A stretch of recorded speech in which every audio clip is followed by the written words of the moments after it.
vous propose de nous engager pour le partage du pouvoir.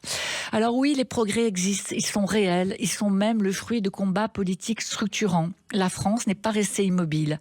En 2012, la loi Sauvadet a ouvert une première brèche dans la haute fonction publique en imposant des obligations de nomination équilibrées dans les emplois d'encadrement supérieur et de direction. En 2021, la loi Rixain a obligé les grandes entreprises à rendre visible la sous-représentation des femmes dans les instances dirigeantes et à la corriger progressivement avec un objectif de 40% en 2029. Et puis, le 19 juillet 2023, le législateur a renforcé le dispositif dans le public en rehaussant les exigences de nomination équilibrée et en prévoyant la parité, y compris dans les cabinets ministériels.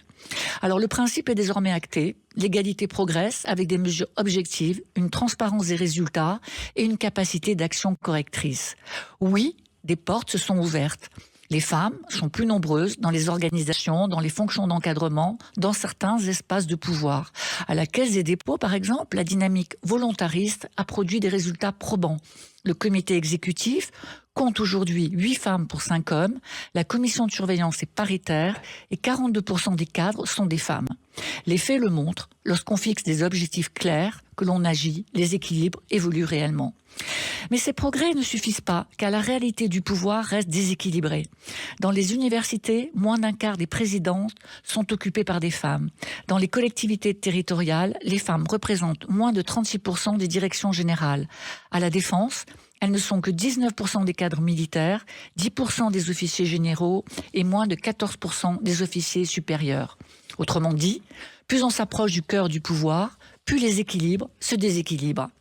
Alors on parle d'égalité comme d'un objectif, mais on oublie trop souvent d'interroger ce que son absence produit. Car le sujet n'est pas seulement que les femmes soient moins nombreuses dans les lieux de décision, le sujet, c'est que l'on continue à décider pour elles sans elles. Une politique publique n'est jamais neutre. Elle est toujours le produit de celles et ceux qui la conçoivent, de leur expérience, de leur angle de vue, de ce qu'ils voient et de ce qui leur échappe. Dès lors, l'absence des femmes dans les lieux de décision ne produit pas seulement une inégalité de représentation, elle produit un déséquilibre dans les décisions elles-mêmes.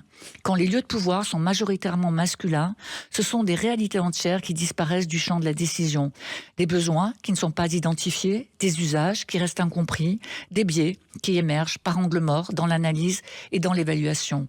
Et cela a des conséquences très concrètes. Dans la recherche médicale, par exemple, pendant des décennies, les protocoles ont été construits à partir de corps masculins considérés comme la norme. Résultat, aujourd'hui encore les femmes sont surdosées dans de nombreux traitements. C'est une conséquence directe d'une science pensée sans elle. Dans l'aménagement des villes, longtemps conçu sans prendre en compte les usages différenciés de l'espace public, dans les dispositifs de sécurité qui n'intègrent pas toujours la réalité des violences spécifiques auxquelles les femmes sont exposées. À chaque fois la même question, qui était autour de la table? Alors oui, il faut aller plus loin, renforcer les sanctions quand les règles ne sont pas respectées, faire évoluer les index pour qu'ils mesurent le pouvoir réel et pas simplement la représentation, étendre les quotas là où ils n'existent pas encore, et surtout considérer l'évidence. Une société qui décide sans les femmes est une société qui produit des décisions incomplètes. Une démocratie qui laisse une partie de sa population à distance du pouvoir ne peut pas prétendre fonctionner pleinement et équitablement. S'engager pour le partage du pouvoir est la condition d'une société plus juste, plus lucide, plus efficace dans la manière dont elle comprend le réel et la composition de sa population.